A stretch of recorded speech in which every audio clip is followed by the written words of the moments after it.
dari Pak Prabowo yang menyatakan bahwa Kim Plus ini atau Koalisi Indonesia Maju bisa menjadi koalisi permanen. Harus adanya persatuan antara para elit dan itu merupakan harapan dari Pak Prabowo.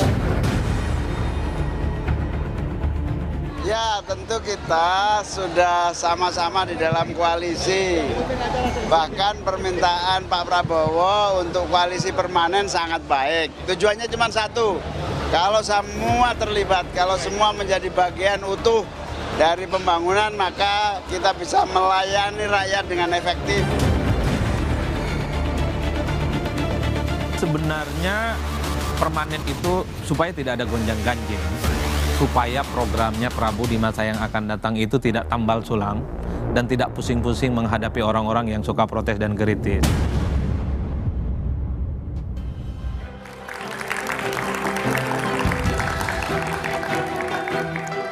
Selamat malam.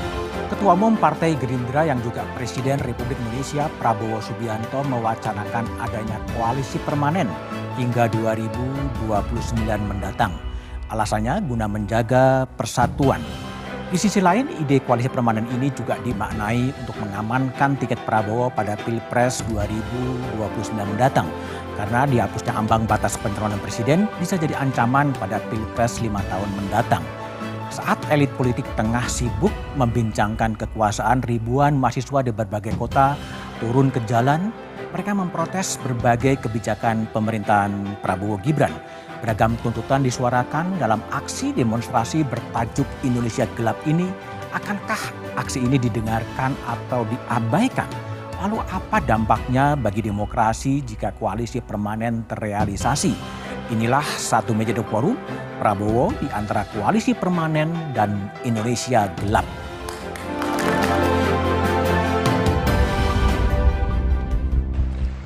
Saya boleh menyampaikan Presiden Prabowo ini adalah presiden dengan dukungan terkuat baik dari rakyat maupun dari DPR. Coba cek seluruh presiden yang ada di dunia ini. Sekarang ini nggak ada yang sekuat Bapak Prabowo Subianto.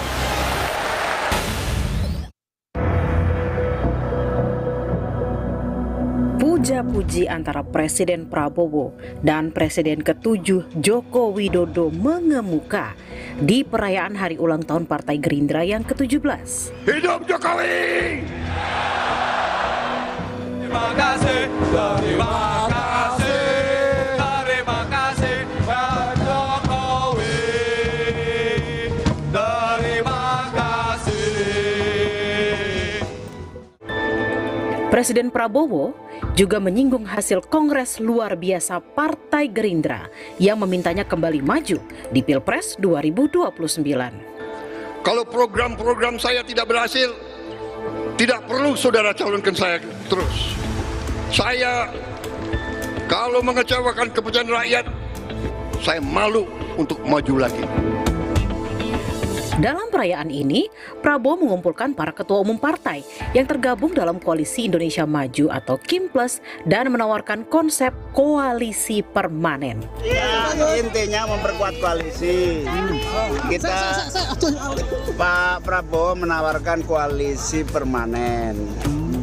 Pak Prabowo meminta persatuan menjadi kunci utama pemerintahan dan tentu PKB menyambut baik koalisi permanen ya, sampai kapanpun namanya permanen. Berarti udah sepakat juga Gus Pak Prabowo Gus buat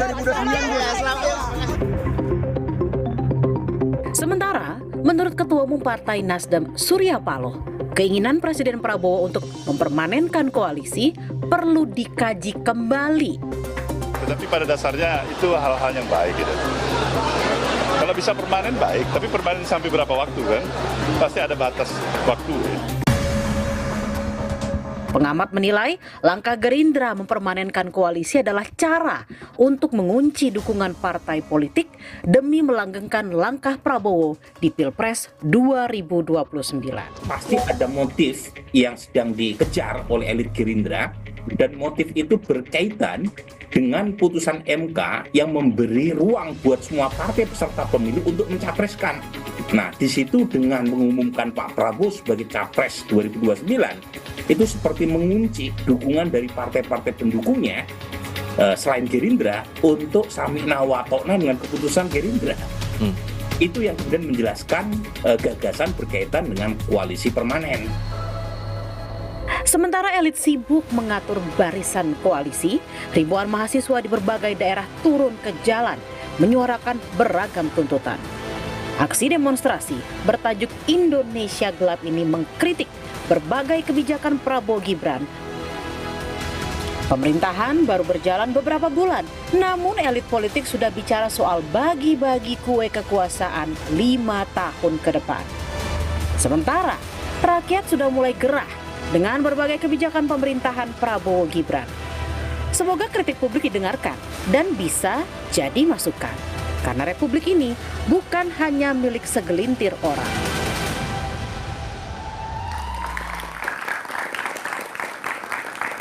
Prabowo di antara Koalisi Permanen dan Indonesia Gelap adalah tema satu meja The Forum malam ini. Telah hadir di studio dari ujung sebelah kanan Mas Edi Suparno, Wakil Ketua Umum PAN.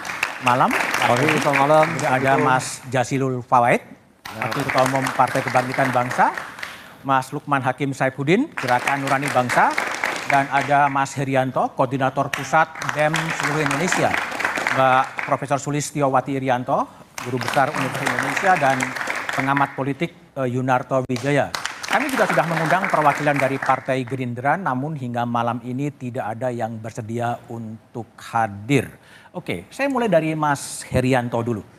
Anda kuliah di mana, Mas Heri? Saya berkuliah di Universitas Mataram yang ada di Lombok, Nusa Tenggara Barat.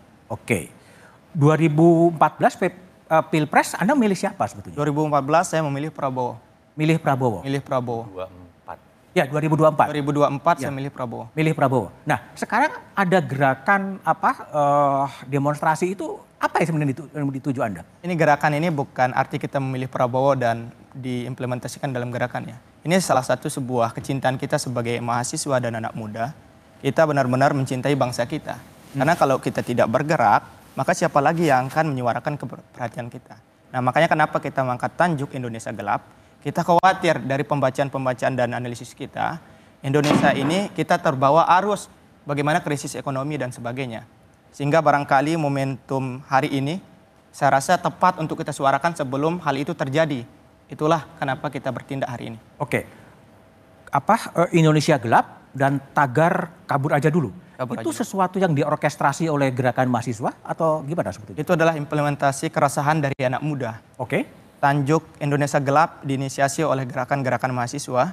Kemudian anak-anak muda mengimplementasikan bahwa Indonesia kita gelap, maka kita kabur aja. Nah itulah makanya kenapa menjadi trending sekarang. Bisa dijelaskan nggak seberapa gelap menurut Anda sebetulnya? Kalau kita melihat ya bahasanya pengimplementasi kebijakan ini yang gelap. Artinya ketika di atas terang, tapi masyarakat bawah masih gelap. Contoh kebijakan bagaimana diaturkan tentang bagaimana pemotongan anggaran. Pemotongan anggaran disampaikan oleh pemerintah, itu memang disampaikan di media, itu relevan dengan bagaimana pemangkasan yang relatif. Namun di bawah, dominonya itu begitu besar. Masyarakat awam tidak paham. Ini akan berefek apakah tentang kekurangan gaji kita, kekurangan submakan kita, dan UKM-UKM bawah, ini resah. Hal itulah kenapa kita mengangkat bahwa gelapnya satu sisi Indonesia kita. Begitu juga tentang sektor hukum kita gelap, bagaimana korupsi yang diusut juga gelap, kemudian kebijakan-kebijakan ekonomi juga gelap, sistem pendidikan kita gelap, dan bagaimana transparansi pajak dari rakyat itu disampaikan ke rakyat itu masih gelap. Ada yang terang nggak? Hal itulah yang kita anggap gelap. Baik, oke. Suatu saat akan terang ketika pemerintah menjawab poin-poin tuntutan kita. Oke, baik. Mas Edi Suparno, dari PAN. Mas Edi, gimana Mas Edi merespon aksi-aksi dari adik-adik mahasiswa ini sebetulnya?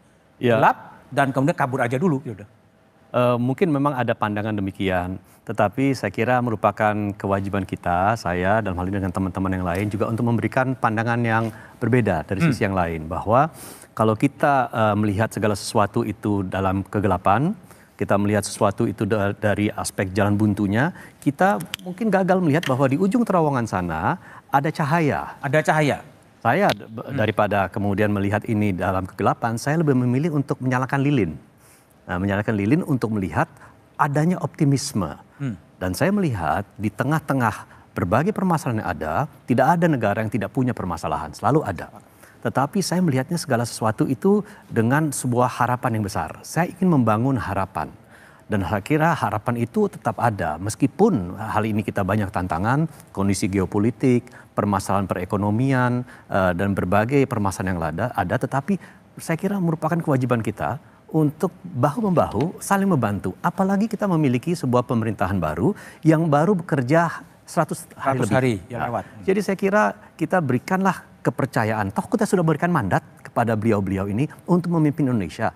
Kita berikan kepercayaan tersebut, biarkanlah beliau-beliau menjalankan mandat itu dan kita ikut mengawal dan ikut mendukung dalam hal ini. Karena merupakan kewajiban kita setelah kita memilih beliau-beliau ini, kita wajib untuk memantau bagaimana kerjanya, tetapi juga punya kewajiban bagaimana mendukung kesuksesan dari pemerintahan yang ada. Oke, baik Mas Jasil, gimana PKB melihat tagar yang dilemparkan oleh adik mahasiswa Indonesia ini gelap? Kalau PKB melihat gelap, terang, atau akan terbit terang, atau gimana? Ya, jadi adik-adik mahasiswa yang sekarang membuat tagar, menurut saya ini bagian dari memberikan juga warning. Oke. Kepada kita semua, bangsa Indonesia. Namun sesungguhnya kalau kita lihat dari sisi yang disebut oleh adik dari Mataram tadi terkait dengan efisiensi anggaran, Pak Prabowo sebenarnya berpihak kepada rakyat, bukan pada birokrasi. Di mana di situ akan ada 306 triliun dari anggaran yang tidak perlu, rapat-rapat, perjalanan dinas yang tidak perlu, seremoni-seremoni. Cuman memang patut kita sayangkan, ada sebagian gitu komunikasi publik yang tidak sampai ke bawah seperti yang disampaikan oleh beliau. Tidak sampai ke bawah. Yang gelap sebenarnya. Itulah yang akhirnya memunculkan tabir seakan-akan Indonesia ini gelap. Makanya hari tadi Menteri Dikti diganti. Itu salah satu yang tidak itu bisa. Terkait dengan demo-demo mahasiswa? Setidaknya mahasiswa agak sedikit salah paham ketika anggaran pendidikan ini ada yang dipotong. Seakan-akan ini akan memberatkan mahasiswa, akan menambah UKT dan lain-lain. Padahal sebenarnya tidak seperti itu yang terjadi. Nah, oleh sebab itu menurut saya ketika Pak Prabowo mengambil kebijakan dan kita juga yang ada di partai koalisi ini juga mestinya dan kita juga akan terus memberikan komunikasi publik yang baik. Yang harus mengkomunikasikan itu siapa, Mas Jasil? Kan sekarang ada KSP, ada juru bicara presiden, kami juga yang ada di partai politik yang ada di Senayan, saya pikir tidak ada yang salah paham terkait dengan efisiensi anggaran. Nah, adik-adik mahasiswa ini bukan salah paham ya, artinya adik-adik mahasiswa ingin memberikan pencermatan kepada publik juga, ini bagus. Supaya efisiensi ini atau rekonstruksi anggaran ini betul-betul berpihak kepada rakyat, kepada cahaya. Bukan pada kegelapan lah kira-kira. Bukan pada kegelapan. Nah, dan ini sudah dijalankan oleh Pak Prabowo menurut saya. Hari ini tadi sudah jelas nih pesan kepada para menteri juga. Bahwa kebijakan anggaran, kebijakan politik yang diambil oleh pemerintahan Pak Prabowo, yang ditetapkan oleh pemerintahan Pak Prabowo harus sampai diterima oleh publik secara benar dan baik. Tidak kepleset. Tidak kepleset. Ya. Atau diplesetkan. Tidak juga diterima dengan salah paham. Ini menurut saya rekonstruksi anggaran yang dilakukan oleh Pak Prabowo ini sangat baik untuk masyarakat. Bagi untuk masyarakat. Ya, untuk ketahanan pangan, untuk ketahanan energi, untuk peningkatan SDM. Saya pikir ini menurut saya teman-teman mahasiswa saya yakin nanti akan lebih melihat arah kebijakan Pak Prabowo ke depan secara baik. Baik, Mas Toto, ini problem komunikasi, tadi Mas Jasil katakan yang nggak sampai, atau memang ada problem delivery sih sebetulnya? Yang pertama saya tidak sepakat kalau dikatakan ini sebatas komunikasi. Apa yang muncul dalam pemberitaan resmi yang bisa dibaca oleh masyarakat secara langsung termasuk teman-teman mahasiswa. Saya berikan satu contoh. Misalnya terkait pemangkasan anggaran dalam konteks pendidikan. Terus misalnya kalau kita berikan sebuah contoh terkait KIP. Memang diakui di awal dari anggaran 14 triliun lebih ada pemangkasan sekitar 9%, 1,31%. Dan itu secara tidak langsung diakui juga oleh Mendikti walaupun kemudian diganti bahwa kita berusaha mengembalikan ke pagu awal. Artinya kan memang sudah ada pagu baru yang memotong anggaran yang berpengaruh terhadap pendidikan yang sifatnya mendasar sekali. Bahwa kemudian Sri Mulyani menegaskan bahwa kemudian ada sebuah revisi, tapi artinya di situ bukan sekedar komunikasi. Ada pemangkasan anggaran yang sempat bermasalah dan sekarang harus dibuat secara transparan. Itu poin pertama. Yang kedua, masyarakat berpikirnya simpel kok. Ketika berbicara mengenai efisiensi anggaran, apakah teladan sudah diberikan? Teladan sudah diberikan. Berikan jawaban. Apakah betul masih ada menteri yang naik jet pribadi? Apakah betul Memang bahwa ada? Saya tidak tahu, tapi itu yang kita lihat dalam perbincangan di sosial media. Apakah betul rombongan presiden sangat besar, lalu kemudian ketika keluar negeri meminta jenis mobil tertentu? Ini kan masalah teladan. Ayo kita rasakan bersama-sama apabila memang ada sebuah upaya efisiensi. Yang ketiga yang paling penting, Mas Budiman, kenapa dikatakan gelap? Kenapa tadi disebutkan oleh teman mahasiswa butuh transparansi? Ketika mereka akhirnya turun ke jalan, awalnya itu tidak dimulai turun ke jalan. Di jempol itu sudah disuarakan dalam sosmed. Dalam perbincangan sehari-hari sudah disuarakan. Tapi kan kita mendengar ada jawaban-jawaban yang mengatakan saya tabok, pala lu PA, endasmu. Sehingga ketika itu terjadi, menurut saya dalam demokrasi adalah sebuah hal yang lumrah. Pilihan satu-satunya turun ke jalan, dan turun ke jalan itu dalam demokrasi tidak perlu ditakutkan sebagai upaya mengganggu pemerintah. Itu rasa cinta dari mahasiswa kepada pemerintah, apalagi terbukti dengan jawaban pertanyaan pertama, ternyata teman mahasiswa ini adalah pendukung Pak Prabowo. Jadi jangan kemudian dibelokkan ini adalah gerakan politik, ini gerakan moral yang harus kita dukung bersama. Oke, baik. Mas Lukman, gimana Mas Lukman melihat gerakan yang dilakukan oleh Mas Herianto CS gitu, dari kabur aja dulu kemudian gelap? Kalau Anda lihat segelap apa yang sebenarnya terjadi? Iya, jadi Indonesia ini sebagai negara, sebagai bangsa ini sangat besar. Jadi ibarat rumah, ya, isinya itu macam-macam. Maka keragaman itu menjadi keniscayaan. Karena begitu besarnya kita, jumlah populasi kita. Maka terkait cara pandang, perspektif, persepsi, melihat Indonesia itu tentu beragam-ragam. Teman-teman mahasiswa dan beberapa kalangan yang lain melihat kegelapan itu, bisa juga itu yang mereka lihat. Juga bisa yang mereka rasakan. Juga bisa yang mereka maknai tentang Indonesia saat ini. Bahwa ini gelap tadi teman mahasiswa kita sudah menyampaikan. Nah, tentu yang lain karena isi rumah Indonesia ini tidak hanya mahasiswa, tidak hanya masyarakat sipil, tapi juga ada penyelenggara negara, ada pemerintah, ada pejabat negara. Sementara mereka melihat berbeda. Maka di sini menurut saya tadi itu, selain komunikasi adalah transparansi. Dalam melihat realitas keindonesiaan kita sebagai rumah bersama ini. Maka dialog menjadi sesuatu yang tidak bisa tidak harus ditempuh. Dan pemerintah dalam hal ini, penyelenggara negara harus lebih proaktif membangun dialog ini. Supaya perspektif, cara pandang yang beragam-ragam ini bisa didudukkan. Dilihat mana bagian-bagian yang mungkin ini perlu diklarifikasi, perlu dikonfirmasi atau disamakan persepsinya dan seterusnya. Sehingga lalu kemudian di antara kita yang beragam-ragam ini lalu kemudian memiliki ikatan kebangsaan yang sama. Bukan justru malah kritikan itu dianggap sesuatu yang mengusik kekuasaan atau sebagai musuh sehingga keluar ungkapan-ungkapan seperti yang Mas Toto tadi sampaikan, ungkapan-ungkapan yang sebenarnya sangat tidak layak terhadap sesama anak bangsa. Apalagi terhadap... Coba kita lihat ya bagaimana keterbukaan Presiden Prabowo soal kritik. Mungkin bisa diputar. Kita harus mau diawasi, kita harus mau dikoreksi, kita harus mau dikritik. Saudara-saudara, tapi kritiknya yang benar. Jangan kritik berdasarkan dendam. Oke, Prof. Sulis ya, terbuka untuk dikritik, tapi kritiknya yang benar. Nah saya tanya, kalau tadi adik-adik mahasiswa mengatakan gelap, kalau guru besar, gelap, terang atau gimana?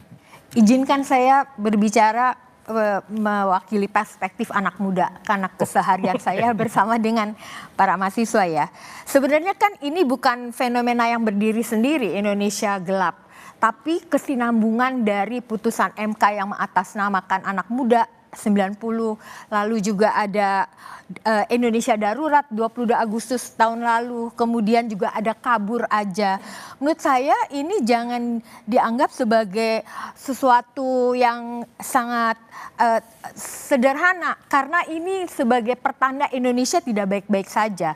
Jadi peristiwa-peristiwa yang dilakukan oleh para mahasiswa ini sebenarnya adalah jendela untuk melihat bahwa ada jurang yang besar antara the ruling elites yang sibuk dengan dirinya sendiri dengan rakyat yang suaranya diwakilkan oleh para mahasiswa yang turun ke jalan. Menurut saya itu. Jadi ada gap antara elit dan massa? Iya. Karena, partai politik di mana? Ya, partai politik dalam hal ini kemana ketika itu terjadi? Kamu tanya seperti itu. Ketika the ruling elite, saya dari Fakultas Hukum, itu sibuk dengan menggunakan hukum, merevisi, melakukan amandemen, membuat kebijakan-kebijakan yang mendefinisikan kepentingan dan kekuasaan mereka, kurang memberikan akomodasi kepada sebenarnya kebutuhan-kebutuhan rakyat itu apa? Yang pengalaman-pengalaman dan realitas mereka apa? Lalu dampak-dampak dari kebijakan itu apa? Jadi saya setuju, bukan soal komunikasi, jauh lebih dasar daripada soal komunikasi saja gitu. Oke, baik. Ya. Kembali Mas Herianto, tadi Presiden Prabowo mengatakan silakan kritik tapi jangan didasari oleh dendam. Apa ada dendam di kalangan mahasiswa terhadap pemerintah yang ada sekarang? Kalau menanggapi hal itu sangat tidak relevan ya. Karena biasanya mahasiswa ketika mengkritisi itu mencoba seperti jarum yang menjahit kain yang robek. Artinya kebijakan-kebijakan pemerintah kita hari ini, kita lihat robek, maka mahasiswa hadir sebagai jarum penjahitnya. Jahit namun tidak melukain. Itu kan obat. Begitu juga orang sakit ketika luka, maka harus diobatin. Obatnya itu pasti perih. Begitu gerakan hari ini. Kita melihat bahwa pemerintah kita hari ini yang membawa arah bangsa jauh lebih baik, kita lihat lagi sakit. Makanya kenapa mahasiswa hadir. Nah, menyambung dari Bapak tadi di ujung, jangan kita pesimis. Padahal mahasiswa ini selalu optimis sebagai lilin-lilin. Kenapa kita tanjuk gelap agar dilihat oleh pemerintah mahasiswa ini sebagai lilin. Dan ke depan pasti akan ada cahaya. Cahaya itu adalah ketika direspon apa yang menjadi lilin-lilin ini. Makanya itulah tanggapan kita, gerakan mahasiswa sebagai SWOT, sebagai penyimbang demokrasi kita. Kalau kita tidak peduli, ngapain kita bersuara? Namun karena kita pedulilah kita bersuara demi perbaikan dan kemajuan bangsa kita. Mas Edi, gimana Mas Edi merespon bahwa mahasiswa ini enggak menyalakan lilin-lilin di tengah mungkin partai politik yang diam aja sebetulnya? Kita sesungguhnya sebagai partai politik, bukan saya membela partai politik, tetapi kita membuka ruang diskursus lebar-lebarnya. Andai kata ada permintaan diskusi, dialog dengan para mahasiswa, kita betul-betul terbuka untuk engage dengan dialog tersebut. Karena kita menyadari bahwa mahasiswa itu adalah suara yang jernih, voice of reason. Jadi suara yang jernih. Sehingga apa yang disampaikan mahasiswa, dan kita lihat dalam perjalanan sejarah Indonesia, itu mahasiswa selalu berperan dalam melakukan perubahan-perubahan, dan perubahan itu benar yang dilakukan oleh mahasiswa. Mulai dari kemerdekaan, Orde Lama, Orde Baru, reformasi, itu dilakukan oleh mahasiswa, digerakkan oleh mahasiswa. Jadi kita melihat bahwa mahasiswa itu memiliki tujuan dan itikat yang murni. Itu tidak ada muatan dan kepentingan apapun kecuali untuk berbuat suatu hal yang lebih baik. Itu. Jadi kita selalu terbuka. Nah, kalau memang sekarang masalah kegelapan, masalah tagar kabur dari Indonesia itu kabur dulu, itu kemudian kita bahas secara terbuka, bahkan dibuat secara publik terbukanya, kita siap kok, dan dengan senang hati kita akan membuka diri untuk betul-betul secara interaktif dan setara untuk melakukan diskusi dengan mahasiswa. Oke, baik. Apakah gerakan mahasiswa merupakan gerakan politik atau betul menjadi sebuah suara moral dari rakyat di jalanan? Jawabannya setelah jeda berikut ini.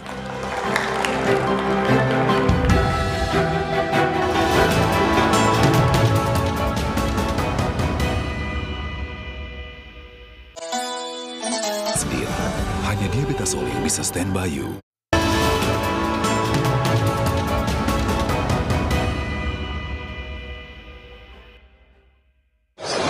Itu inilah ya namanya kebebasan berekspresi, tapi tolong sekali lagi ya jangan membelokkan apa yang sebenarnya tidak seperti itu kan gitu. Mana nggak ada Indonesia gelap, kita akan menyongsong Indonesia bangkit. Masih bersama saya Budiman Tanurjo di satu meja The Forum. Kembali ke Mas Herianto. Hari ini Presiden mengganti Menristek Dikti Prof. Satyo dengan Menteri baru. Ini menjawab tuntutan mahasiswa? Itu salah satu bagian untuk menjawab. Karena kita minta dengan kenapa kita hadirkan dalam poin tuntutan itu untuk mengevaluasi segala kabinet gemuknya merah putih. Kabinet gemuk? Kabinet gemuk. Artinya gerakan kita juga ikut menggemuk. Nah, jadi kita melihat bahwa kejadian ketika Raker Kementerian dengan Komisi 10 menyampaikan bahwa ada kemungkinan dengan efisiensinya pemotongan anggaran ini berefek tentang kenaikan UKT dan pemangkasan beasiswa. Nah, namun setelah ada gejolak, 2 hari setelah itu Kementerian Keuangan dengan pihak DPR menjawab bahwa itu tidak akan terjadi. Oke. Nah, yang kita minta sebenarnya dari masyarakat dan mahasiswa, kementerian ini harus bertanggung jawab dengan narasinya yang kemarin seharusnya. Kan udah diganti. Nah, udah diganti. Selesai. Yang belum terjawab apa? Yang belum terjawab banyak poin-poin tuntutan. Misalnya? Misalnya evaluasi total program makan bergizi gratis. Kenapa harus dievaluasi? Ya harus dievaluasi untuk perbaikan jauh lebih baik. Karena statusnya di NTB sampai sekarang belum berjalan. Oh, di NTB belum berjalan? Memang yang dikatakan akan bertahap, ya jelas. Karena ini program besar. Dan kita melihat program ini kita sangat beruntung, sangat sepakat. Karena barangkali dengan hadirnya program ini, keluarga untuk menanggung satu anak barangkali biasa 10.000 untuk dikasih. Dengan adanya program makan gizi gratis, bisa saja dikasih sango 5.000. 5.000-nya bisa ditabung atau untuk kebutuhan selainnya. Oke, selain MBG, di 13 tuntutan Anda ada juga soal multifungsi TNI? Ya, kita meminta agar direvisi undang-undang multifungsi TNI ya, TNI Polri. Karena kita melihat dalam sektor sekarang seharusnya instansi ke TNI, ABRI, itu dipotensikan untuk menjaga keamanan negara, memperkuat seharusnya keamanan negara. Karena kita melihat ke depan akan ada gejolak krisis-krisis ekonomi, maka itu akan melemahkan bagaimana bangsa kita. Nah, TNI harus hadir untuk memperkuat ketahanan kita di sana. Jangan dia mengisi posko-posko untuk meninggalkan fungsinya sebenarnya. Nah, khawatiran kita ketika TNI ditaruh di posko menjadi direktur Bulog, kemudian posisi yang lain, jangan-jangan lagi masak dibom nanti sama negara lain. Itu yang kita khawatirkan. Makanya kenapa mahasiswa mentegaskan agar merevisi suatu undang-undang itu. Oke, baik. Kembali ke Yunarto Wijaya. Toh, ini ada satu tuntutan lain adalah soal multifungsi TNI. Ini cukup relevan bagi bacaan Anda sebagai pengamat politik gitu? Saya mencoba menghargai semua poin-poin yang menurut saya. Pertama, kalau terkait multifungsi TNI itu kan terkait dengan bagaimana konsistensi kita terhadap agenda reformasi, salah satunya PAN yang dulu menyuarakan hal tersebut. Saya tidak tahu sikap PAN apakah sama atau tidak dengan tahun 9 lama. Yang kedua, poin paling penting begini, Mas Budiman.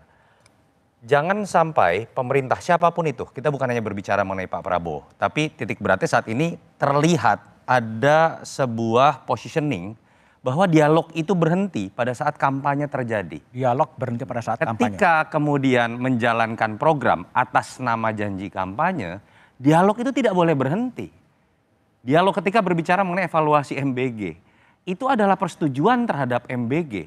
Tetapi ketika kemudian ada sebuah evaluasi, kritik, masukan terhadap sistem, metode, dan lain-lain, jangan kemudian dilihat ini sebagai kalau Anda tidak mau, yang lain ada yang mau. Kan kalimat-kalimatnya seperti itu. Komunikasi lagi ya? Balik lagi ke pertanyaan Mas Budiman, multifungsi TNI selain ini bicara konsistensi terhadap agenda reformasi, ya kita melihat dengan telanjang ya, banyak sekali pos-pos yang sepertinya memang kemudian menempatkan TNI atau bahkan jenderal aktif yang sampai sekarang akhirnya itu menjadi sebuah kontroversi. Dan jangan sampai kemudian kritik seperti ini lagi-lagi poin utamanya ditutup ruang geraknya dengan mengatakan endasmu tadi. Yang disampaikan oleh teman mahasiswa tadi itu hal yang dijawab dengan endasmu loh Mas Budiman. Kabinet gemuk. Kabinet gemuk ini bukan sekedar Menristek Dikti. Ini adalah bicara mengenai teladan, contoh ketika ingin bicara mengenai efisiensi. Ketika berbicara mengenai efektivitas pemerintahan. Dan itu yang menurut saya buka ruang geraknya. Sampai sekarang saya belum melihat dari Mensesnek, dari Pak Presiden, dari Wamenaker, yang terjadi adalah sebuah blunder yang luar biasa. Blunder yang luar biasa. Mas Edi, tadi ada tuntutan dari Mas Yos kembali soal multifungsi TNI dan Toto tadi mempertajam posisi PAN di era reformasi kan juga yang mendorong pemisahan TNI dan polisi dan membatasi keterlibatan prajurit TNI, perwira tinggi TNI dalam jabatan-jabatan sipil. Gimana posisi PAN sekarang? Saya kira tidak berubah. Tidak berubah. Tidak berubah. Jadi kita tetap mendorong agar TNI, Polri menjalankan fungsi sesuai dengan tupoksinya. Satu di bidang pertahanan, satu bidang keamanan. Nah, dan dalam hal ini kita melihat bahwa penempatan pejabat-pejabat tersebut tentu meskipun pada saat mereka ditunjuk itu adalah pejabat aktif, diantara misalnya di Rut Bulog, tetapi kemudian menjadi nonaktif ketika dilantik. Nah, itu menurut saya ya sesuai dengan apa yang sudah menjadi perjuangan kita dari awal depan. Tetapi kalau saya melihat begini, ke depannya ini kita jangan kemudian melihat bahwa kalaupun yang ditempatkan itu adalah seorang perwira yang kemudian mengundurkan diri, pensiun pada saat dilantik, kemudian itu merupakan bagian dari upaya militerisasi, tetapi saya melihat bahwa satu yang namanya urusan pangan, terutama Bulog, ya itu berurusan dengan ketahanan pangan. Ketahanan pangan. Jadi menurut saya itu tidak ada salahnya jika seseorang dengan latar belakang yang memiliki disiplin yang tinggi, ya, dan memiliki integritas yang tinggi juga ditempatkan di sana.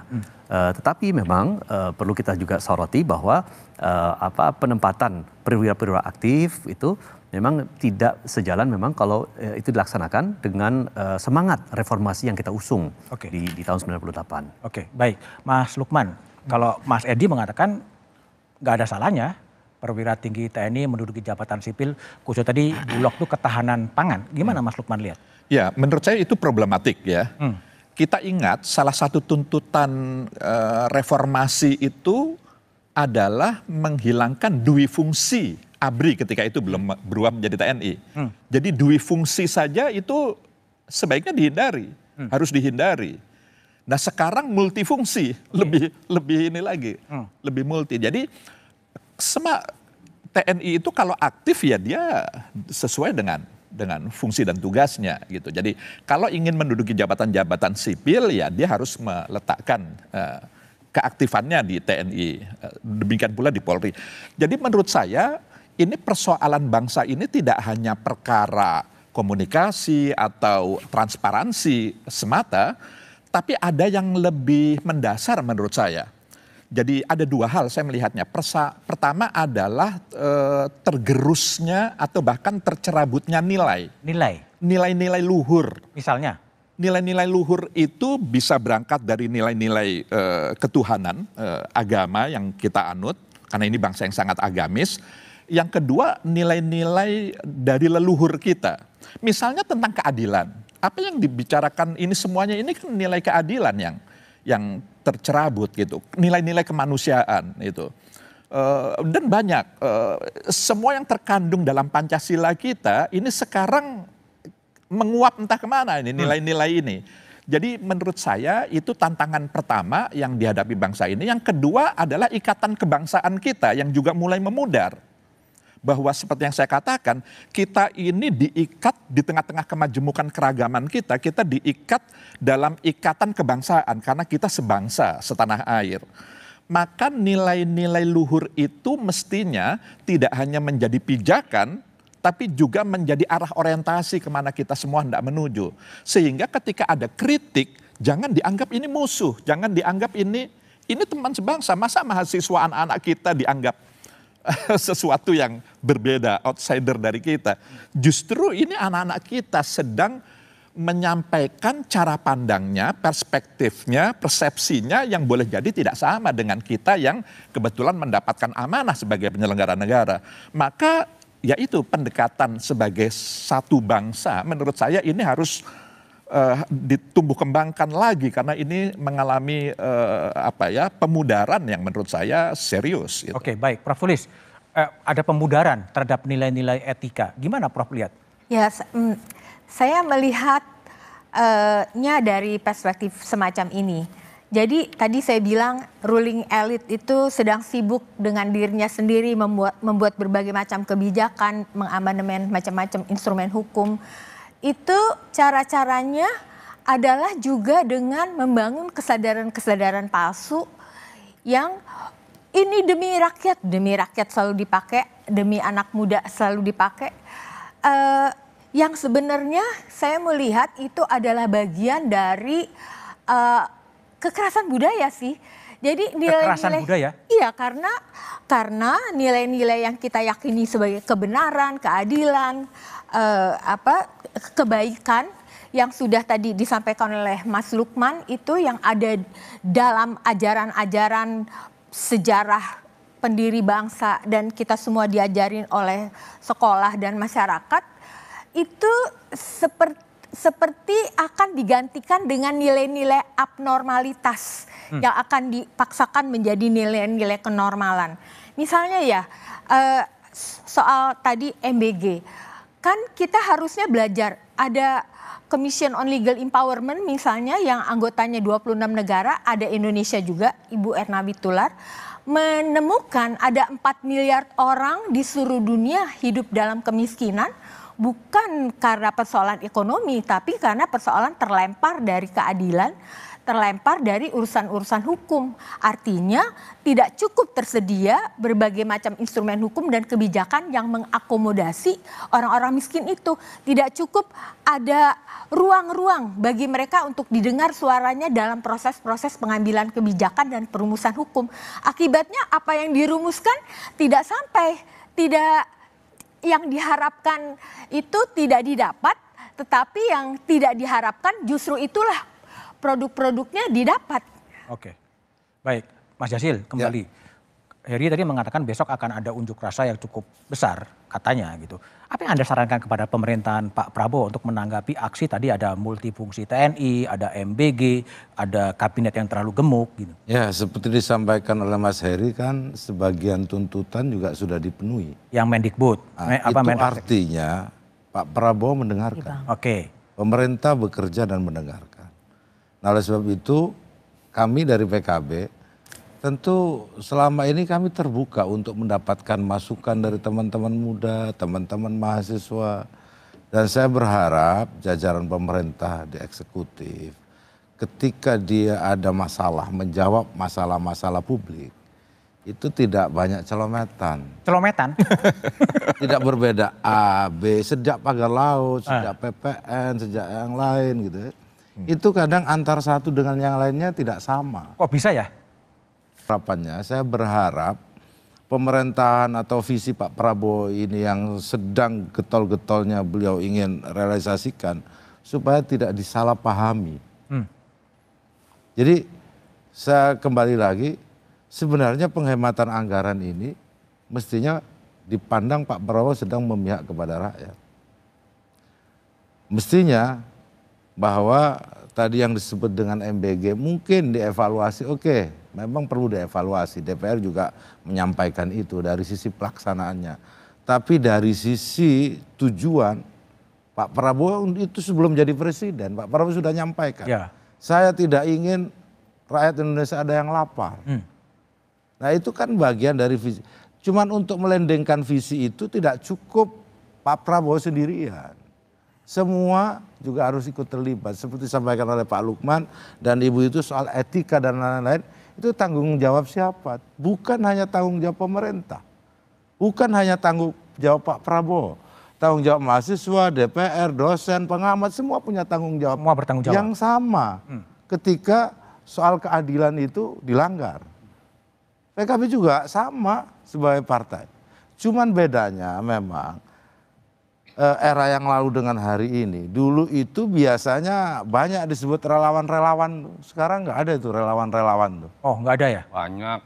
Relawan apa? Ya relawan ABC lah.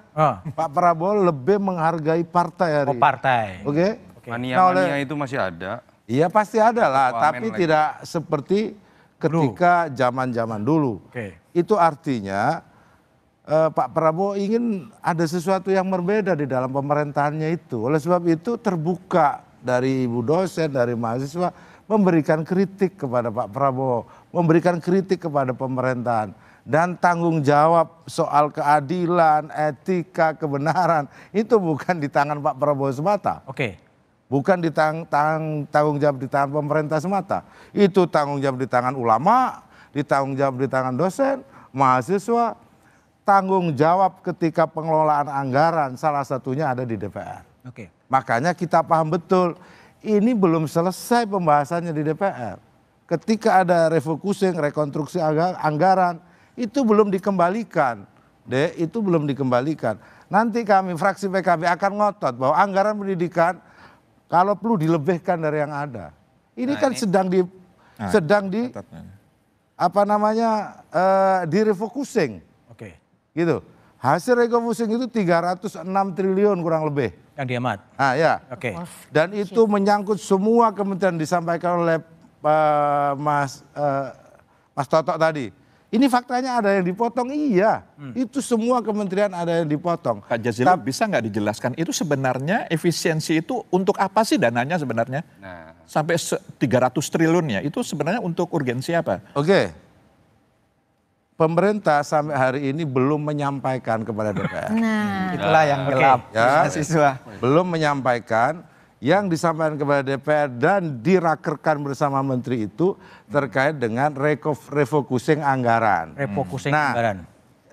DPR sudah menyetujui akan ada pemotongan, cuman dikembalikan kemana? Nah itu belum. Masih ditunggu ya? Itu. Oleh sebab itu masih ada proses yang harus teman-teman mahasiswa ini ngasih masukan kan? Masyarakat bisa ngasih masukan 306T hasil sisiran terkait dengan perjalanan dinas, rapat-rapat yang tidak perlu. Itu Pak Prabowo saya yakin akan terbuka. Baik. Jadi memang ada problem soal efisiensi dan refocusing, tapi juga ada isu yang dilemparkan koalisi permanen. Jawabannya setelah jeda berikut ini.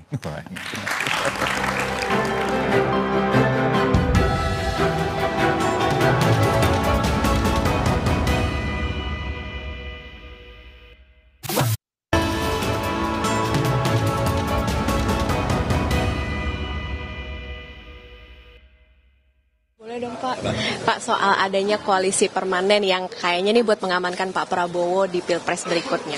Tidak apa-apa, saya kira itu hak politik di antara semuanya. Orang bisa bersepakat untuk membuat itu. Dan kami menghormati sih. Masih bersama saya Budiman Tanrujo di satu meja The Forum. Mas Edi Suparno, Wakil Ketua Umum PAN. Apa sih sebetulnya di balik masih jauh ya? 100 hari baru lewat kemudian sudah memunculkan koalisi permanen sebetulnya dan semua akan diajak lagi. Apa di balik itu dan PAN nyikapinya gimana? Nah, mungkin kita lihat berbeda dengan ketika Pak Jokowi terpilih sebagai presiden 2014 dengan Pak Prabowo di 2024. Dulu ada dua kubu dari partai politik yang kemudian satu dengan bersama-sama dengan pemerintah, yang satu berada di luar pemerintahan. Ada KMP, ada KIH kalau kita ingat waktu itu. Nah, berbeda sekarang ini Pak Prabowo punya modal politik yang kuat karena beliau mampu merangkul seluruh partai-partai politik yang ada dan kemudian terrepresentasikan di dalam kabinet. Nah, jadi saya kira itu kemudian diikat jalinannya di dalam wacana koalisi permanen. Dan kita lihat juga kalau koalisi permanen itu sudah pernah ada ikatan seperti itu di zamannya Pak SBY ketika menjadi presiden. Ada sekretariat bersama pada saat itu. Nah, dan saya kira itu merupakan sebuah ikatan yang kuat karena bagaimanapun juga pekerjaan-pekerjaan dan tugas-tugas besar ke depan bisa dijalankan sejalan, senafas, beriringan bersama-sama dengan partai politik. Bagi PAN, kita melihatnya kita sudah mendukung Pak Prabowo dalam 3 Pilpres. 2 kali belum berhasil, yang ketiga kali berhasil. Bagi kami mendukung Pak Prabowo saat ini, itu kita akan all out mendukung beliau. All out. Bahkan kemarin ada ajakan bagaimana ada usulan mendukung Pak Prabowo maju lagi sebagai calon presiden. Wapresnya? Sebagai 2004. Kita bicara presiden dulu. Oh, presiden dulu. Wapresnya belum ya? Karena kita sudah menjalin hubungan yang emosional dan kesejarahan begitu panjang dengan beliau. Akhirnya 2029 pun kalau ada usulan, kita sebagai partai yang loyal dengan Pak Prabowo tidak akan mengherankan kalau PAN nanti akan tanpa persyaratan akan mendukung Pak Prabowo 2029. Oke, mendukung Prabowo di 2029.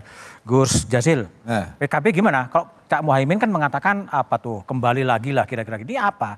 Soundingnya apakah kemudian di 2029 Prabowo Gus Muhaimin atau gimana? Yang jelas pernyataan itu dilontarkan di acara internal silaturahim Koalisi Indonesia Maju. Internal tapi publik ya? Ya. Maksud saya audiensnya adalah tokoh-tokoh partai politik. Sehingga menurut saya Pak Prabowo secara spontan. Karena biasa Pak Prabowo seringkali tidak bawa teks. Tidak bawa teks? Ya. Jadi karena saya menyaksikan langsung. Jadi dan itu seringkali disampaikan oleh Pak Prabowo betapa pentingnya soliditas, loyalitas di tubuh koalisi.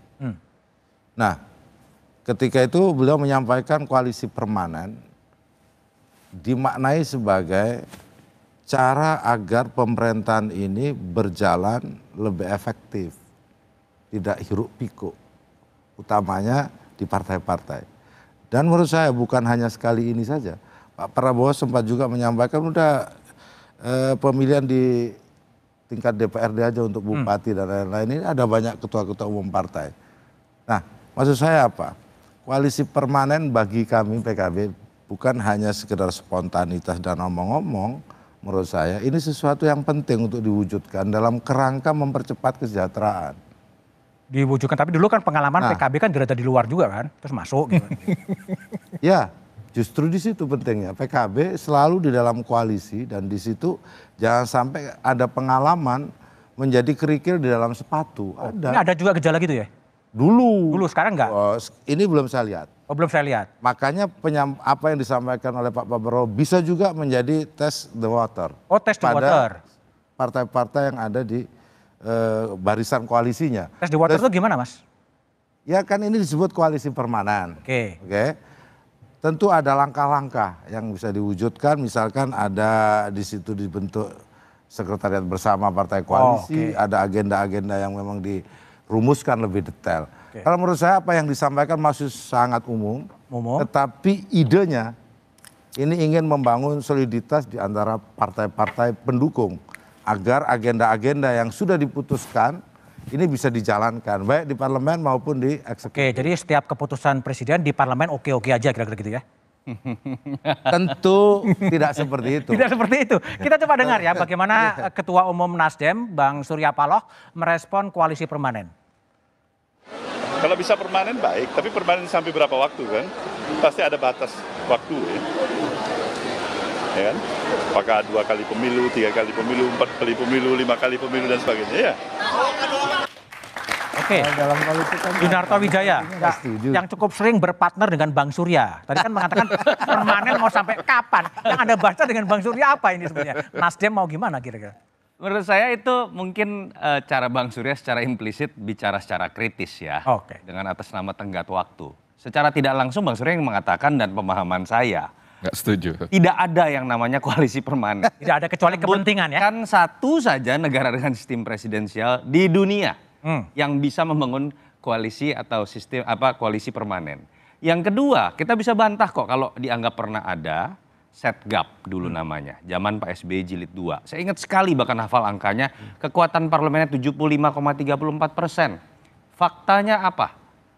Ketika terjadi hak angket mafia pajak, Golkar dan PKS, partai yang ada di dalamnya, itu ikut kemudian mengusung hak angket. Pada saat terjadi senturi, kedua partai itu juga kemudian mengusung hak angket tersebut. Jadi baik secara empiris ataupun secara konseptual, fakta ini nggak ada. Yang kedua, Mas Budiman, kok seperti Pak Prabowo nggak pede dengan dirinya sendiri?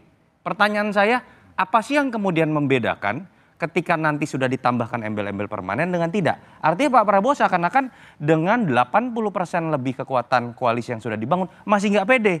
Nah ini yang bisa menjelaskan teman-teman yang ada dalam barisan koalisi, Pak Prabowo kurang apa?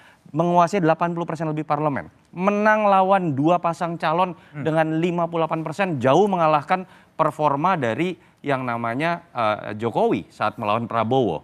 Yang ketiga, kalau bicara PDI Perjuangan pun sampai detik ini belum pernah memposisikan dirinya sebagai oposan. Bahkan ada yang mengatakan, saya tidak mengatakan kesimpulan yang salah, PDI ketika bicara di legislatif mendapatkan jatah AKD menunjukkan bahwa ada koalisi juga secara terbatas. Lalu apa yang mau dibuat permanen? Yang bisa membuat ini kemudian menjadi koalisi yang solid adalah kalau Pak Prabowo kerja saja. Jadi partai yang mau membalelo, partai yang mau main 2 kaki, partai yang kemudian menusuk dari dalam, itu akan dilawan oleh rakyat dengan sendirinya. Malah kita curiga, kalau sudah sebesar ini, mau diikat lagi, apa orientasinya? Pilihannya hanya 2. Apa itu? Satu, sudah berbicara mengenai 2029, dan saya minta teman-teman mendukung koalisi Pak Prabowo fair. Kalau tidak mau dikritik dalam kerja 100 hari, teman-teman juga tidak boleh berbicara mengenai 2029 ketika baru 100 hari. Yang kedua, jangan-jangan ini berbicara mengenai mempermanenkan lagi sehingga kemudian ketika mengambil keputusan apapun tidak ada sebuah proses check and balances yang ada di DPR. Padahal silakan baca di Undang-Undang MD3, hak yang dilindungi itu bukan hak fraksi tapi hak anggota terhadap konstituen. Jadi tujuannya kira-kira memang DPR juga menjadi stempel ya? Ya, kita hanya bisa melihat 2 kemungkinan hal tersebut. Yang sekarang sudah mulai terlihat, sudah ada mulai berbicara mengenai Pak Prabowo 2029. Dan yang kedua, dengan ada kebijakan kontroversial, makin sulit menurut saya teman-teman mahasiswa untuk bisa menyalurkan aspirasinya kepada anggota DPR berbasiskan dapil. Jangan salahkan kalau kemudian jalan adalah ekstra parlementer. Cara menyalurkan aspirasi. Mas Lukman. Mas Lukman juga pernah di pemerintahan, pernah juga di DPR dan seorang politisi. Apa sih yang dibaca 100 hari, tiba-tiba kemudian udah mewacanakan koalisi permanen sampai 2029, bahkan didorong juga untuk capres 2029. Yang Anda baca apa kira-kira itu? Ya ini bisa dianalisis macam-macam ya, bisa kurang pede, bisa karena juga tidak tahu sistem pemerintahan yang dianut oleh Indonesia. Karena istilah koalisi permanen itu tidak dikenal. Kita ini presidensial system, konstitusi kita jelas presidensial system. Artinya presidensial system itu presiden itu kuat sekali. Presiden tidak bisa dijatuhkan, tidak seperti parlementer yang memerlukan koalisi sampai permanen supaya presidennya kuat. Kepala pemerintahan maksud saya.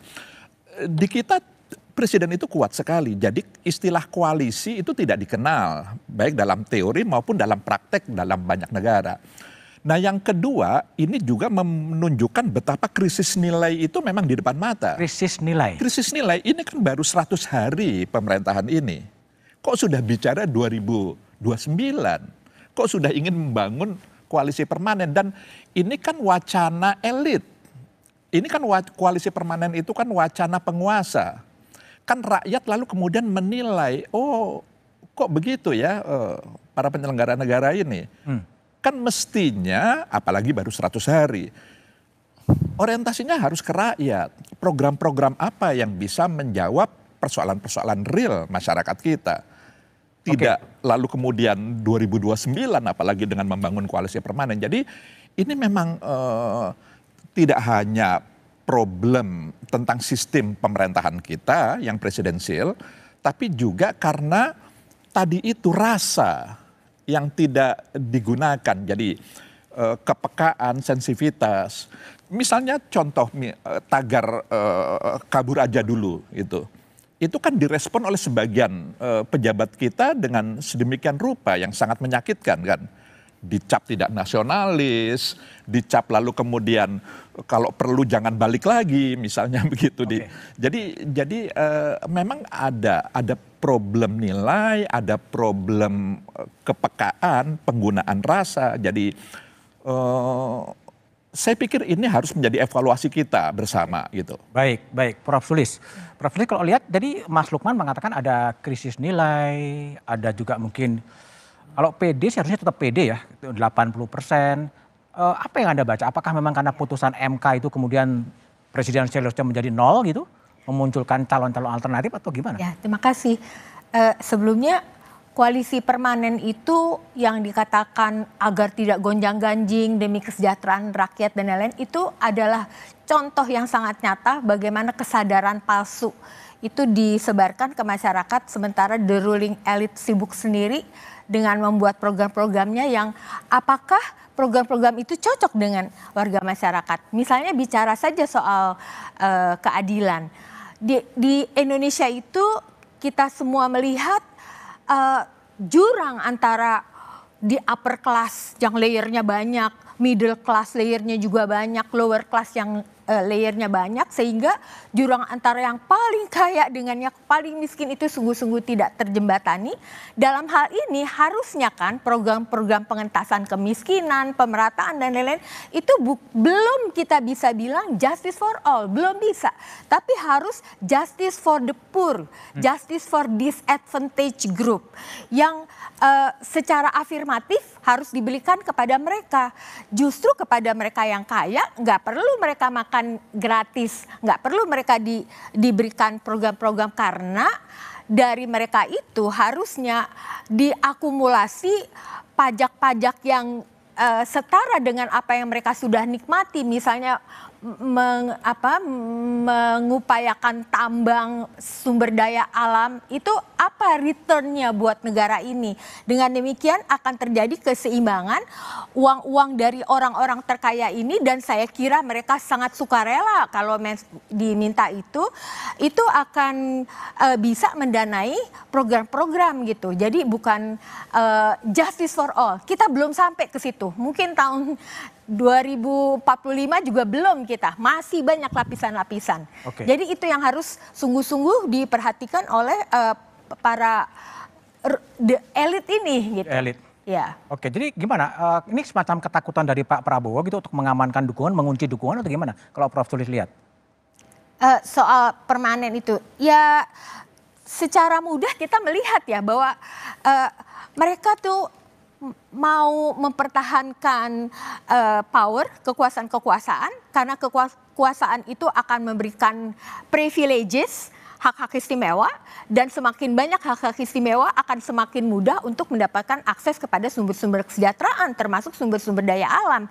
Jadi itu seperti lingkaran setan dan caranya adalah dengan menyebarkan false consciousness di kalangan masyarakat dan sambil juga merumuskan hukum dan macam-macam kebijakan yang sangat tidak partisipatif gitu ya dan dampaknya sangat merugikan kepada masyarakat. Dalam hal ini kita harus mengatakan yang paling dirugikan adalah justru kelompok-kelompok miskin dan kelompok-kelompok rentan. Oke, baik.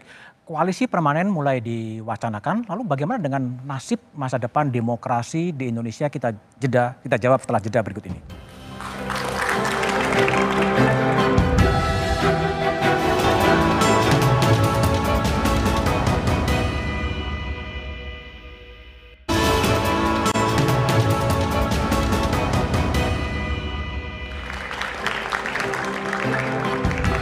Masih bersama saya Budiman Tanrujo di satu meja The Forum. Herianto, Ketua BEM SI. Mas Heri, sekarang ada wacana yang tadi Prof Sulis mengatakan ruling elite lah. Elite sudah mewacanakan koalisi permanen sampai 2029. Apa yang Anda tangkap dari wacana narasi elite ini koalisi permanen dari mahasiswa? Ya, kalau kita mandang dari mahasiswa dan anak muda ya, situasi hari ini mencerminkan eranya Prabowo Gibran mengusung koalisi permanen adalah salah satu langkah kepemimpinan yang salah menurut kita atau kurang tepat ya. Karena seharusnya dengan rentan waktu yang begitu dekat 100 hari ini mengambil seharusnya keputusan-keputusan untuk mencerminkan seremoni yang baik terhadap masyarakat. Bagaimana kepemimpinannya yakinkan masyarakat bahwa itu akan lebih baik ke depan. Bukan mementingkan, menunjukkan ke masyarakat hanya segelintiran elit-elit. Ini masyarakat memandang bahwa oh ternyata pemerintah gitu ya di atas, dia bilang. Ini kan perspektif yang membuat masyarakat makin tidak yakin dengan eranya Prabowo. Artinya satu sisi yang dikatakan tadi, Prabowo kurang pede dengan kekuatannya. Sebenarnya dalam posisi apapun, sekarang yudikatif, eksekutif, dan legislatif, beliau mempunyai kekuatan yang kuat. Seharusnya dengan kekuatan yang kuat tadi itu menjadi optimis dia dalam ketika itikat mau maju 2029. Namun kenapa dikunci dengan koalisi permanen? Nah kalau bahasanya anak-anak aktivis ya, Spidol permanen aja bisa dihapus. Apalagi permanen bisa dihapus. Sehingga dengan konsep tadi ketika ada koalisi permanen, saya khawatirnya nanti diimbangi dengan gerakan-gerakan yang permanen. Apa itu? Gerakan-gerakan mahasiswa ketika kebijakan-kebijakan dihadirkan oleh golongan-golongan permanen yang mementingkan hanya segelintiran golongannya, tidak memandang bagaimana kepentingan di bawah. Saya rasa mahasiswa akan hadir di sana, gerakan-gerakan akan terus ada. Nah, hal itu seharusnya punya sumber daya yang cukup panjang, endurance cukup panjang untuk permanen demo terus. Hal itulah yang kita baca melihat situasi saat ini. Tapi yang dibaca oleh gerakan itu ketika koalisi permanen sampai 2029 itu pasangan Prabowo Gibran akan berlanjut 2029-2034 gitu. Kalau kita memandang ya, semoga ya tahun 2029 tidak dipasangkan lagi dengan Pak Wapres ya. Oh, karena kita melihat kemarin Pak Wapres implementasi sebagai kaum anak muda sampai sekarang tidak mencerminkan bagaimana pemikiran-pemikiran anak muda. Bahkan yang kita temuin seharusnya Pak Wapres ketika penyeludupan ke masyarakat membawa bantuan-bantuan sosial dengan APBD negara, dia membawa dengan bantuan Wapres. Ini kan pelanggaran hukum. Uang negara dipakai untuk individu. Seharusnya ada ketegasan dari Presiden, hei Pak Wamen, Pak Wapres, tak boleh gitu. Nah itu hal yang kita minta sebenarnya dari masyarakat. Oke, baik. Mas Edi, ini koalisi permanen gitu, apakah memang ingin menyamakan antara keinginan dari pemerintah dan keinginan DPR dalam wujud kemudian segala undang-undang yang kemudian diintroduksi oleh pemerintah kemudian langsung goal. Contohnya RUU Minerba cepat, RUU BUMN cepat gitu atau gimana sih sebetulnya? Mungkin saya perlu meluruskan persepsi bahwa mata, hati, telinga pemerintah itu tertutup seakan-akan sehingga asik sendiri. Asik sendiri? Asik sendiri. Pemerintah asik sendiri? Mengatur-ngatur segala sesuatu sendiri. Jadi elit mengatur segala sesuatu sendiri. Saya ingin meluruskan persepsi itu. Tidak ada.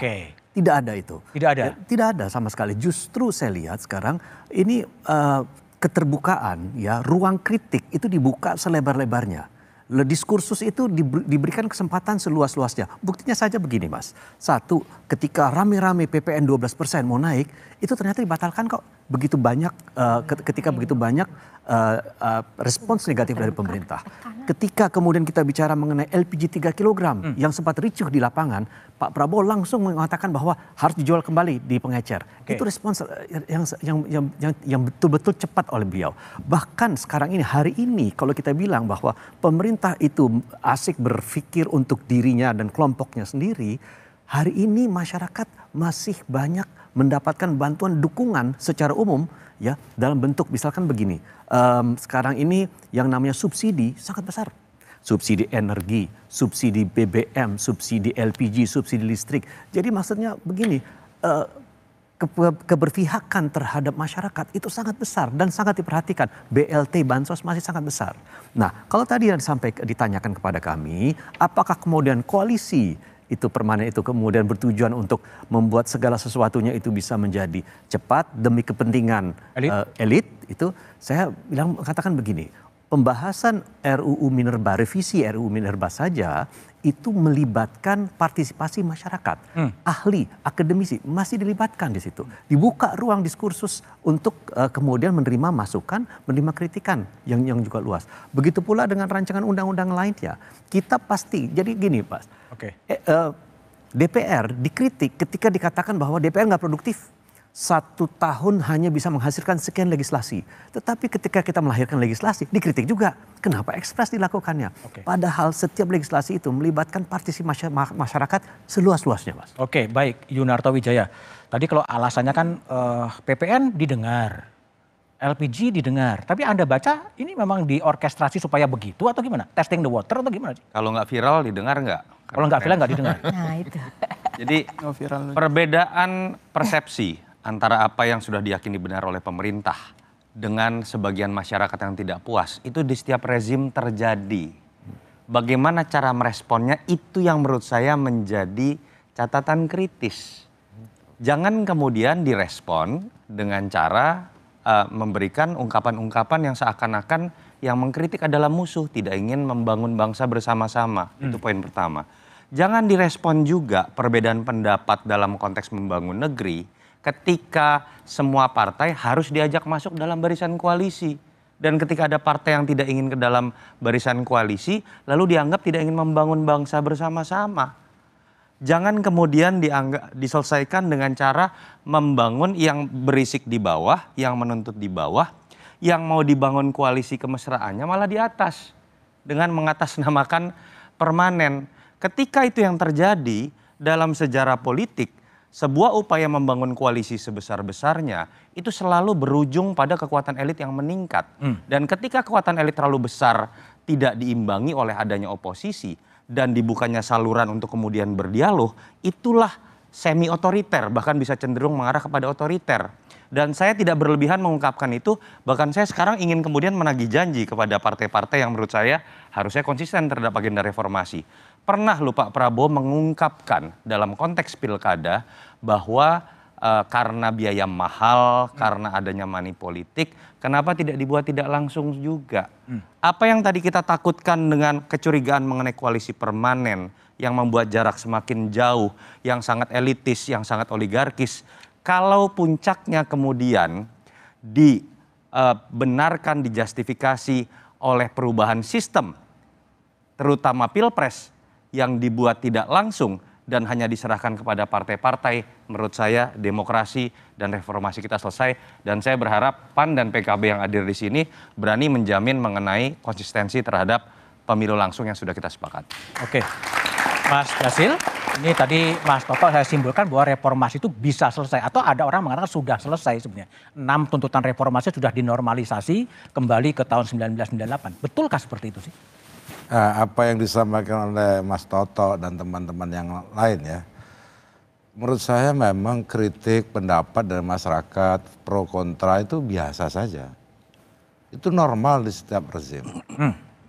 Nah, kecurigaan, praduga, termasuk ini nanti akan terjadi amandemen Undang-Undang Dasar. Presiden dipilih lagi oleh MPR. Sah-sah saja. Tapi? Sah-sah saja untuk disampaikan oleh Mas Yunarto atau siapapun.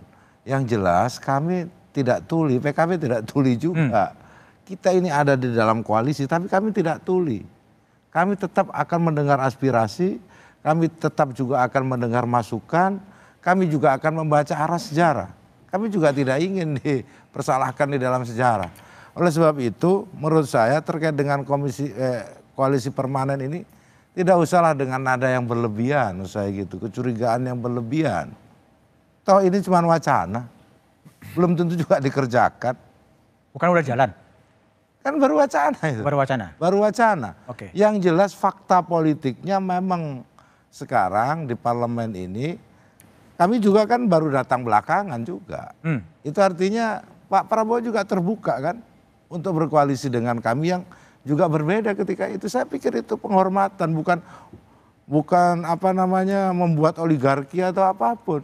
Kami juga ingin membantu pemerintahan, ingin bekerja sama di dalam pemerintahan. Oleh sebab itu, menurut saya yang disebut koalisi permanen yang secara spontan disampaikan oleh Pak Prabowo, menurut saya belum menjadi sesuatu yang dijalankan. Baru disebut atau tidak, koalisi di parlemen sudah 80%. 80% kan? Iya memang, mau disebut permanen tidak permanen, itu faktanya. Dan saya berharap apa yang menjadi keputusan DPR itu tidak semuanya juga salah. Kita ini cepat salah, lambat salah. Oke. Kalau cepat disebut kecepatan, kalau lambat kelambatan. Kita ini juga mendengar aspirasi masyarakat, kaitannya dengan Minerba kita juga dengar. Ini malah memberikan peluang kepada koperasi, pihak swasta, perguruan tinggi bahkan ormas. Nah oleh sebab itu menurut saya bukan soal cepat atau tidak cepat, tetapi keputusan yang diambil oleh DPR bersama pemerintah itu juga memikirkan dampaknya kepada rakyat. Tidak ada yang kemudian diabaikan. Kalau ternyata bertentangan dengan kehendak rakyat, DPR juga nggak akan terus maju kok. Oke, baik. Prof. Sulis, pertanyaan saya, masih adakah reformasi 1998? Itu yang saya khawatirkan ya, kalau melihat dari periode sebelumnya selama 10 tahun itu, apa yang dibangun, kita punya Mahkamah Konstitusi, Komisi Yudisial, Ombudsman, KPK dan lain-lain sebagai hasil dari reformasi, berapa ribu orang meninggal, ada mahasiswa juga, UI, Atmajaya dan Trisakti, tapi nyata-nyatanya distrust publik sudah begitu besar karena melihat dengan mata kepala sendiri bagaimana itu semua diruntuhkan. Bagaimana Mahkamah Konstitusi bisa direkayasa putusannya, bagaimana kemarin ada tatip DPR yang mengatakan bahwa melaksanakan fungsi pengawasan DPR itu boleh mencopot political recalling. Hakim MK, Ketua KPK, itu apakah tidak meruntuhkan apa yang sudah diperjuangkan 26 tahun yang lalu? Banyak sekali sendi-sendi ketatanegaraan yang digoyang-goyang. Juga bagaimana hubungan-hubungan relasi negara dengan publik itu digoyang-goyang karena berbagai kebijakan dan instrumen-instrumen hukum yang dibuat secara one-sided saja. Jadi sebetulnya kita harus pertanyakan apakah reformasi 98 itu masih berjalan seperti yang dicita-citakan atau tidak? Atau memang harus balik kepada dinormalisasi menuju 1998? Ya, kita semua harus sama-sama membaca apa yang pernah terjadi dalam sejarah. Kan orang Indonesia itu teralienasi dari sejarahnya sendiri, nggak tahu apa yang pernah terjadi sehingga kita nggak punya catatan untuk membangun ke depan, mana yang harus diteruskan, mana yang harus tidak dilakukan gitu. Oke, Mas Lukman. Pertanyaan saya sama, banyak orang mengatakan bahwa ini era menuju era pasca reformasi. Karena reformasi sudah berakhir, ditandai dengan berbagai tadi ya, yang Prof. Tulis katakan KPK yang independen, masuk dalam kekuasaan eksekutif, ya, kembalinya multifungsi TNI, otonomi daerah sudah diresentralisasi ke Undang-Undang Cipta Kerja. Gimana Anda merespon itu? Ya, jadi era saat ini adalah era bagaimana kita mengisi, menerapkan, melaksanakan tuntutan reformasi itu sebenarnya. Bukan justru malah mengingkari tuntutan reformasi. Oleh karenanya menurut hemat saya wacana koalisi permanen misalnya, hentikan itu. Jangan lagi mengisi ruang-ruang publik kita. Karena ini konsumsi elit itu. Ruang publik itu mestinya diisi dengan bagaimana upaya kita bersama menyelesaikan persoalan real masyarakat kita. Sekarang ini kan yang kita perlu seriusi misalnya distrust. Ketidakpercayaan sebagian masyarakat kita. Tagar kabur aja dulu itu harus diseriusi itu. Iya. Jangan dianggap enteng karena itu adalah manifestasi dari sebagian Gen Z, generasi muda kita yang sudah tidak lagi percaya bisa mendapatkan kehidupan yang layak di negeri sendiri dan seterusnya. Oleh karenanya saya hadir di sini mewakili Gerakan Nurani Bangsa, ini ingin mengajak kita semua bagaimana andai kita tidak bisa menerapkan nilai-nilai luhur dalam melaksanakan atau menunaikan amanah yang ada pada diri kita masing-masing, setidaknya mari kita gunakan rasa. Dalam menjaga ikatan kebangsaan ini. Jadi berempatilah kepada rakyat, bersimpatilah gitu, bertimbang hati, bertenggang rasa, karena ini yang menurut saya rakyat butuhkan dari penyelenggara negara. Terima kasih Mas Edi, Gus Jazil, Mas Lukman, Heri, dan Prof. dan Sunarto Wijaya. Unjuk rasa jalanan dan media sosial adalah ekspresi kecemasan, kegelisahan, dan kekhawatiran, sekaligus harapan perbaikan terhadap nasib negeri. Kecemasan perlu didengar, bukan dihardik. Kegelisahan perlu diresapi, bukan dihakimi. Ubahlah kekhawatiran menjadi fajar harapan, dan bukan dihadapi dengan sikap arogan, apalagi kekerasan. Sejatinya kekuasaan itu datang dari suara rakyat yang mungkin sedang berada di jalanan. Demikian Satu Meja The Forum malam ini, sampai jumpa pekan depan. Selamat malam dan terima kasih.